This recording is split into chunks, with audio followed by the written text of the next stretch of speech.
লুচি গো লুচি, কে খাবে লুচি? দেখো আজকে মঙ্গলবারে আমাদের বাড়িতে লুচি হয়েছে, বড় বড় আটার লুচি, ময়দার লুচি কিন্তু নয়।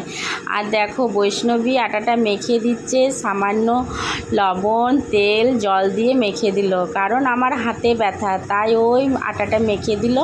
তারপর দেখো চলে এলাম কড়াইয়ে।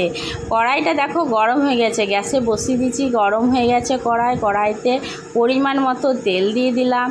এরপর তার আগে আমার লুচিগুলো সেট বেলে নিয়েছি। এরপর দেখো একের পর এক লুচি ছেড়ে দিচ্ছি। দেখেছো লুচির সাইজ, দেখেছো কত বড় স্যাট করে লুচি ভাজা হয়ে যাচ্ছে গরম গরম।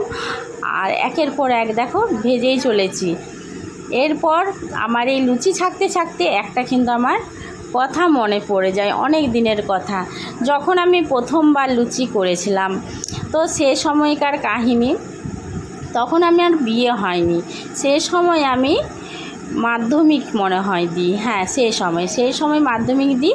তো সেই সময় আমি ওই মা সন্তোষীর পুজো করেছিলাম। তো মা সন্তোষীর পুজোতে তো অনেক কিছু খাওয়া বারণ, তাই লুচি সুজি এগুলো কিন্তু খাওয়াই যেত।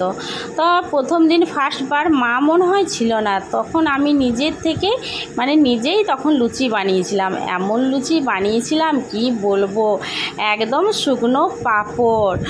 সে কথা মনে পড়লে এখনও আমার হাসি পায়। সেই প্রথম দিনের লুচি তৈরি করতে জানি না কিভাবে করেছিলাম, এখন মনেও নেই, কিন্তু একদম শক্ত কাঠ, যেন একেবারে শুকনো পাঁপড়ের মতন।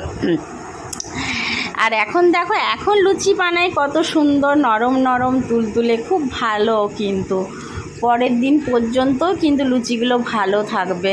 তো সেরকমভাবে লুচি বানায় দেখেছো, কত বড় বড় খাস্তা লুচি।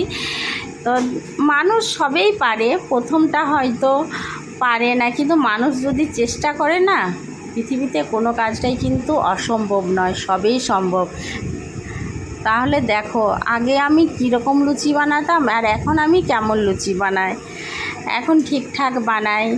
মানুষ কাজ করতে করতে কিন্তু কাজ শিখে যায়। মানুষের যদি আগ্রহ থাকে সব জিনিসটাই কিন্তু পারে। ঠিক আছে, পৃথিবীতে কাজ এমন কোনো অসম্ভব নয়।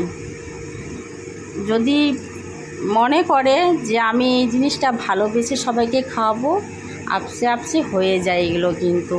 ঠিক আছে, রান্নাবান্না হচ্ছে মনের ভালোবাসার জোর থাকে। ভালোবাসাটুকু যদি দিয়ে দেওয়া হয় রান্নাবান্নাতে, খাবার একদম সুস্বাদু হয়ে যাবে, খুব সুন্দর হয়ে যাবে। দেখো আমার লুচি বানানো শেষ হলো।